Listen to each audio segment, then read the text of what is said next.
Tonight's tale comes from Rebecca. Dear Simon, Joe and the Cacophony of Atonement, which kind of makes that you, Bobby. You are the Cacophony of Atonement. All on her own, perfectly capable of that. I've been a dedicated listener for many years. In fact, given that my husband and I have very different tastes in music, the only thing that we agree on is listening to the Confessions feature when we travel to and from work, usually on the podcast. I'm a teacher, and as anyone who was taught in a secondary school would know, as much as you try to treat all the little darlings with the same level of care and attention, there is always that one exceptional pupil who can just wind you up something rotten and really, really get under your skin. I have a feeling already that teachers will be telling us anonymously precisely who those annoying children are. Well, for me, that student, says Rebecca, was Peter. He was the kind of student who picked up on every typo on the board, laughed when technology failed, as if, and took great glee if someone mispronounced a word when reading to the group. Peter was never short of his supply of backhanded remarks, criticisms and comments. Drove me crazy. Well, you can imagine Peter's glee when one small day, whilst I was invigilating an exam, the following happened. Imagine a silent, small exam room with about 20 students all carefully engaged in demonstrating their mathematical acumen. Peter, a mathematical whiz kid, raised his hand for additional paper. I put one foot forward to deliver the requested paper, and a loud "parp" and rather noxious wind bellowed across the room. I froze, knowing that my behind had probably not finished, but in the knowledge that I had to get the paper to Peter.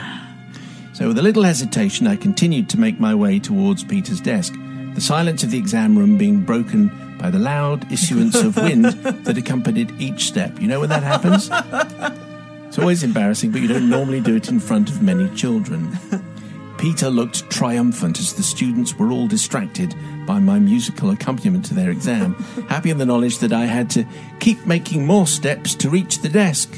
But this, I'm afraid to say, is only the start of the tale, because it seemed I had an unfitting revenge up my sleeve just 1 week later. This indeed is just the opening salvo. It was a quiet Tuesday afternoon in algebra class when I noticed a sharp pain in my left side, just below my chest. Putting it down to indigestion, I carried on with the lesson, continuing to gesticulate with much gusto, as I am prone to do. The sharp pain came again, but maths education being important, I ignored it and carried on.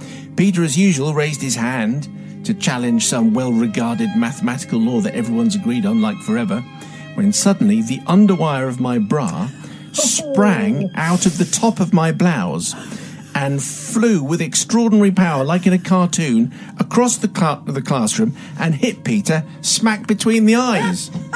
Imagine such a thing. Fortunately, the wire had flown so fast, he had no idea it was my undergarments that had been the source of the curved wire, and being a maths nerd, he had no concept of what the actual source of such a shaped wire might be in the first place. Needless to say, I did not own up, but hastily retrieved the wire and gave a general chat to the class about the naughtiness of throwing objects indoors, because no one had owned up. I gave him a good telling off. So, clearly the forgiveness here is not from Peter, who made many a good teacher's life a misery, but from the class whose maths exam I disrupted, and for whom I really put the bra in the algebra, if you see what I'm saying. Maybe you'll forgive me for that. And for giving them a telling off for throwing objects around when I knew that it was me all along. Now, I'm amazed that such a thing is actually technically possible. That would happen. With that accuracy.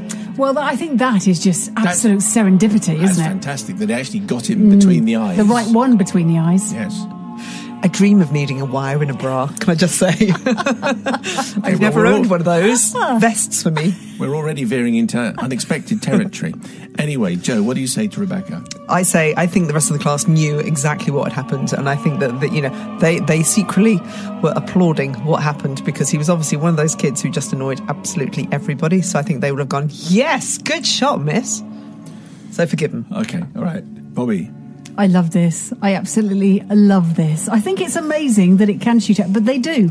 When they're not safely stitched in and they work their way out and one move right? And boom, yeah, usually in the washing machine, and then you have to call an engineer to kind of unwrangle it. Once they're bent, they're very difficult to bend back. So, Jo, I can say I don't think you've missed out on anything. Okay, thank you, Bobby. I think you're fine. I think you're absolutely fine. You haven't missed out. I love this, and I think actually you got him back. The problem with Peter is, of course, he's not given enough to do. That's the problem with Peter. He's obviously super smart, and you should have made him prefect or something. There you go. Or you could have given him a physics exam with that. Or just kicked him out.